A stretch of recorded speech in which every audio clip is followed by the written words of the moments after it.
Shalom teman-teman, perkenalkan nama lengkap saya Ernesta Mince Ina, biasa disapa Mince.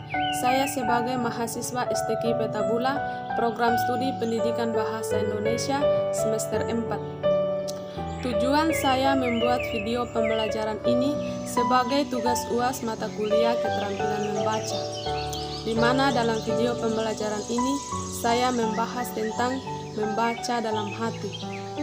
Nah, dalam membaca dalam hati ada beberapa tema yang saya bahas. Yang pertama, pengertian membaca dalam hati. Yang kedua, tujuan membaca dalam hati. Yang ketiga, manfaat membaca dalam hati. Yang keempat, keterampilan yang dituntut dalam membaca dalam hati.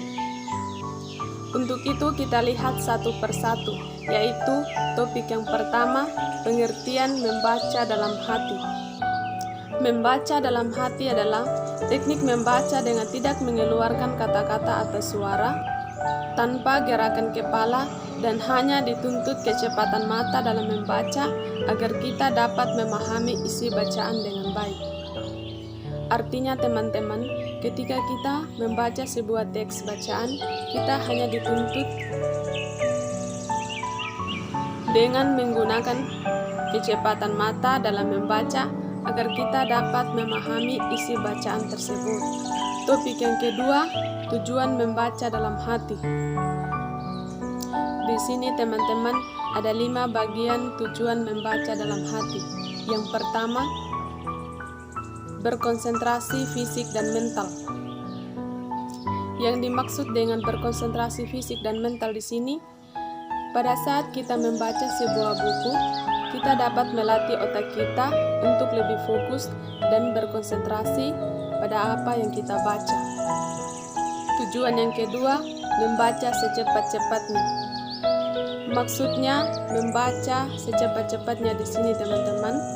Ketika kita membaca cepat, tidak sekedar membaca begitu saja, tetapi juga bertujuan untuk mendapatkan informasi sesuai yang diinginkan tanpa harus membaca secara menyeluruh isi bacaan tersebut. Tujuan yang ketiga, memahami isi. Maksud dari memahami isi di sini teman-teman, ketika kita membaca sebuah teks, kita harus membaca dengan cermat dan teliti agar bahan bacaan yang kita baca dapat dipahami dan dimengerti. Tujuan yang keempat, menghayati isi. Maksud menghayati isi di sini teman-teman, ketika kita membaca sebuah lagu, kita harus memahami isi atau menghayati isi lagu tersebut dan mengekspresikan lagu tertentu sesuai isi lagu tersebut. Tujuan yang kelima, mengungkapkan kembali isi bacaan. Maksud mengungkapkan kembali isi bacaan di sini teman-teman, ketika kita membaca sebuah teks bacaan, di situ kita perlu membuat kesimpulan sendiri saat menceritakan atau mengungkapkan kembali isi teks bacaan agar bisa membuat kita paham isi teks bacaan tersebut. Topik yang ketiga, manfaat membaca dalam hati. Maksud dari manfaat membaca dalam hati di sini teman-teman, agar kita lebih fokus, agar materi yang ada lebih masuk ke dalam otak dan tidak mengganggu konsentrasi orang lain. Topik yang keempat, keterampilan yang dituntut dalam membaca dalam hati.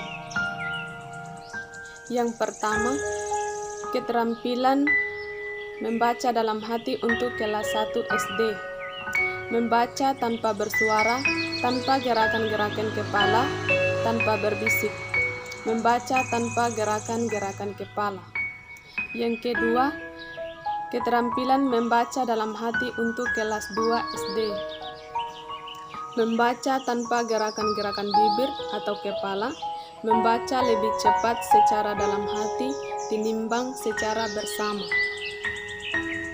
Yang ketiga, keterampilan membaca dalam hati untuk kelas 3 SD. Membaca dalam hati tanpa menunjuk-nunjuk dengan jari, tanpa gerakan bibir. Membaca bahan bacaan yang dibaca secara diam atau secara dalam hati. Keterampilan membaca dalam hati untuk kelas 4 SD.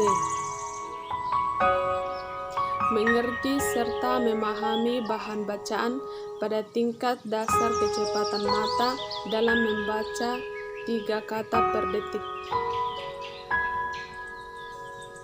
Yang kelima, keterampilan membaca dalam hati untuk kelas 5 SD. Yang pertama, membaca dalam hati jauh lebih cepat tinimbang membaca bersuara. Yang kedua, membaca dengan pemahaman yang baik. Yang keenam, keterampilan membaca dalam hati untuk kelas 6 SD. Yang pertama, membaca tanpa gerakan-gerakan bibir, tanpa koma kamit. Yang kedua, dapat menyesuaikan kecepatan membaca dengan tingkat kesukaran yang terdapat dalam bacaan.